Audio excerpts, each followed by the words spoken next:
सारे रिश्ते निभाकर देख लिया हमने, माँ बाप के सिवा कोई अपना नहीं होता। और खास तौर से आज के जमाने में ये बात सही लगती है। सही लगता है ये कहना भी कि अब के बदल चुके जमाने में शायद माँ बाप के सिवा और कोई अपना नहीं। और प्रतापगढ़ में जो हुआ है वो ये बात एक बार फिर साबित करता है। एक लड़की किसी के प्यार में पागल, इतनी पागल कि वो उसके पीछे पीछे अपने घर से गायब हो जाती है। परसोला थाना क्षेत्र का आड़ गांव, यहाँ खनिया मीना की बेटी भोला मीना का 5 दिनों तक कोई सुराग नहीं मिलता।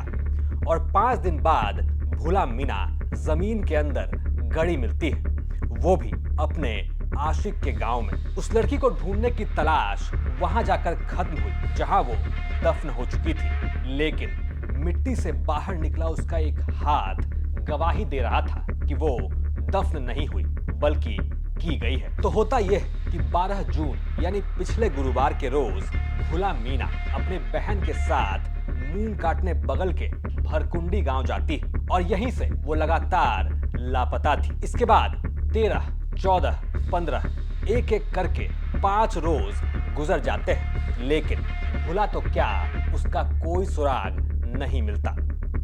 इधर परिवार परेशान, उधर प्रतापगढ़ पुलिस छानबीन में लगी थी। लेकिन इससे पहले कि छानबीन पूरी होती, भोला के गायब होने के 5 दिन बाद पुलिस को उसकी लाश मिलती है, वो भी उसके आशिक के गांव पाटला बावड़ी में जमीन के अंदर दफन की हुई।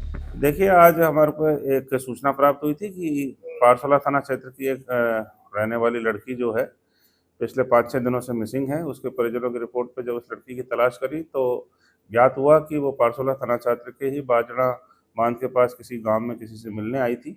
और उसके बाद उसकी जब सर्च करी गई तो उस लड़की की आज हमें डेड बॉडी एक बोरी के अंदर जमीन में गड़ी हुई हमें प्राप्त हुई।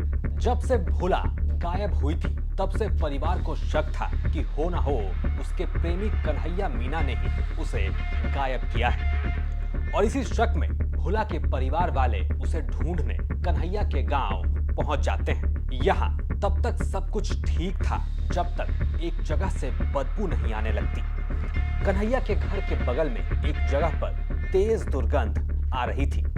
और ना सिर्फ दुर्गंध, यहाँ चील कौवे और कुछ जानवर भी भटक रहे थे।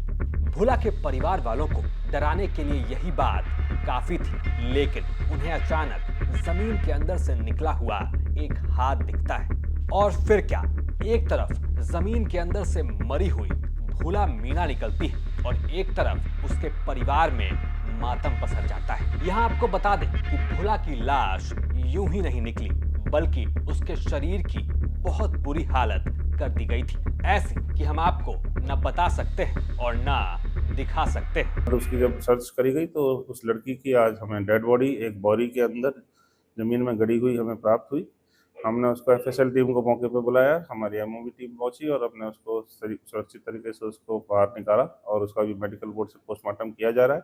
परिजनों की रिपोर्ट पर हत्या का मामला दर्ज कर लिया गया है।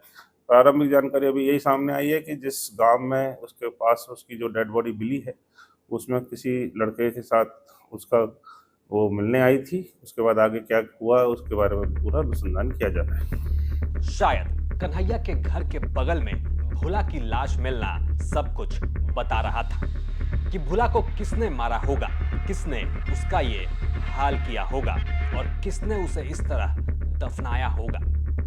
लेकिन तभी मालूम होता है कि कन्हैया मीना अपने पूरे परिवार के साथ यहाँ से फरार हो चुका है। अब जाहिर है कन्हैया नहीं तो भोला को मारने में और किसका हाथ होगा। सूत्रों से मिली जानकारी के अनुसार भोला कन्हैया पर शादी के लिए दबाव बना रही थी। ये दोनों प्रेम प्रसंग में थे, लेकिन कन्हैया इसके लिए तैयार नहीं था, बल्कि अब वो कई दिनों से उसे निपटाने की प्लानिंग कर रहा था।